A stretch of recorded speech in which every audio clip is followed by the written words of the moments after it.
Yo, come on everybody, en direct de Boston, Texas. Salut tout le monde. Donc je voulais faire une petite vidéo en fait, suite à la sortie de GoldenEye sur le Game Pass et sur Switch. Donc je suis super content que le jeu soit sorti parce que moi j'ai joué à l'époque, qui plus est sur la Nintendo 64, et c'est vraiment un jeu que j'ai kiffé.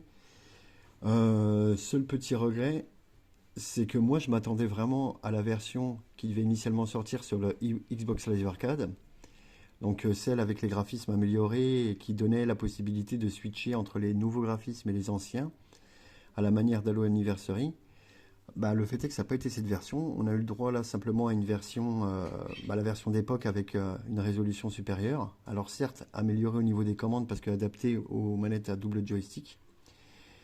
Mais je me suis dit, j'avais vraiment envie de la version Xbox Live Arcade. Donc je me suis mis en quête, je dis bien en quête, de trouver cette version Xbox Live Arcade. Donc j'avais entendu dire qu'elle était jouable sur PC. Et j'ai finalement réussi à la trouver. Donc pour ça, il faut l'émulateur Xenia. Donc c'est un émulateur de jeu Xbox 360. Donc vous téléchargez l'émulateur. Pour pouvoir jouer au jeu, il y a juste une petite manipulation à faire. Vous allez dans Documents. Ah, je me trompe.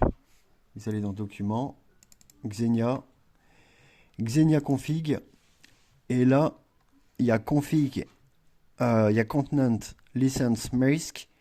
La valeur, elle est à 0, vous mettez en valeur 1. Parce que si on ne met pas en valeur 1, eh ben, on ne peut pas jouer au jeu Xbox Live Arcade. Donc il suffit simplement de faire ça, vous enregistrez, c'est bon. Et ensuite, vous pourrez jouer au jeu. Alors, il suffit de connecter une manette Xbox. Moi, j'ai connecté une manette Xbox One en Bluetooth, et ça permet, vous pouvez, le jeu est directement fait et directement adapté. Donc je fais hop, File, Open. Excusez pour l'accent, mais bon, ayant vécu à Boston, Texas, j'ai encore un peu l'accent. Donc là, le jeu il est facile à trouver, hein. Moi, je l'ai trouvé facilement à télécharger. À savoir que le jeu, le solo est en entier, mais il n'y a pas le multijoueur, ça n'était pas terminé à ce niveau-là, etc. Donc vous l'ouvrez, on va mettre en full screen, et voilà. Ça se lance. Hop, hop. Tidit, tidit. Donc on avance un petit peu. Donc select mission, hop. Bon, j'ai pas encore commencé, hein. J'ai pas encore commencé, j'ai simplement testé comme ça vite fait. On va dans Agent, Star. Regardez-moi ces graphismes de toute beauté prévus à la base pour le Xbox Live Arcade. N'est-ce pas incroyable? Hop, on accélère un peu. Alors, donc, juste un truc. Vous allez dans les commandes. Pour... Je me trompais de touche. Voilà. Vous voyez, c'est déjà adapté à la manette. Donc, juste on inverse. Parce que moi, j'aime pas, c'est la vision inversée, là, sur le joystick. Non, je crois qu'en plus, j'ai fait la connerie de le remettre comme il était. Voilà, reverse. Voilà.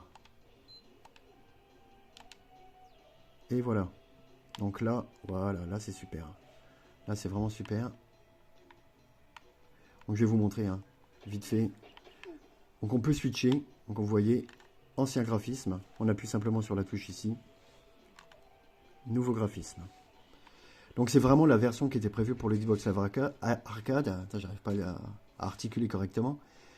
Qui n'était pas sorti apparemment d'après ce qu'avait dit Phil Spencer pour des histoires de droits. Alors apparemment les droits, je veux dire, les choses ont été arrangées vu qu'ils sont aussi sur Switch et compagnie. Donc je sais pas pourquoi ils n'ont pas sorti cette version là.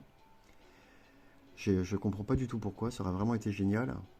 À la rigueur je pourrais y jouer sur mon grand écran en branchant le PC en HDMI. Allez hop, va voir ta mère toi.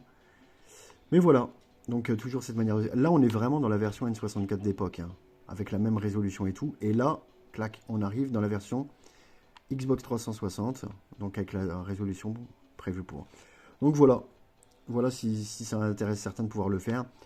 Il y a des petits temps de latence, c'est pas parfait, etc. Mais franchement, c'est jouable. C'est jouable, ça se joue à la manette et tout, tranquillement.